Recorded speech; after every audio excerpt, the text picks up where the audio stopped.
The overdue fall in rupee saw a lot of drama, but the Indian economy has begun to reap the benefits of a more competitive currency. The latest trade data for August shows that exports have grown at double digit, that is 13%. This is the second month in a row that exports recorded a double-digit growth.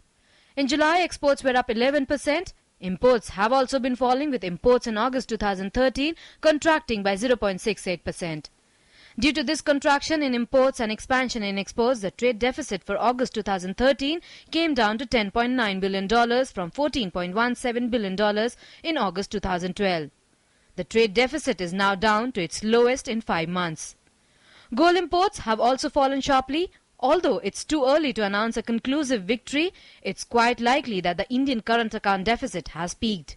Rupee is also strengthening versus the dollar, and as crisis in Syria seems to get resolved by diplomatic intervention, things never look so good. The images from this massacre are sickening.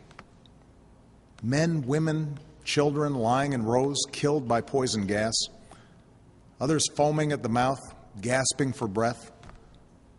A father clutching his dead children, imploring them to get up and walk. On that terrible night, the world saw in gruesome detail the terrible nature of chemical weapons and why the overwhelming majority of humanity has declared them off limits, a crime against humanity.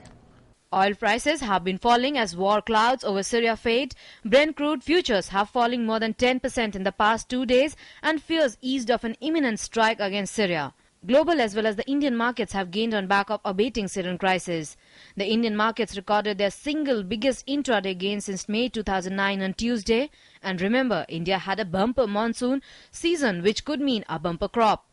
So are we seeing green shoots of recovery? It will all depend on what Ben Bernanke does on 18th of September. Will the Fed chairman unsettle global markets by sharply reducing liquidity? And also what the new RBI Governor Raghuram Rajan do on September 20th, when it will release its next mid-quarter monetary policy review on September 20th. Business Desk, DD News.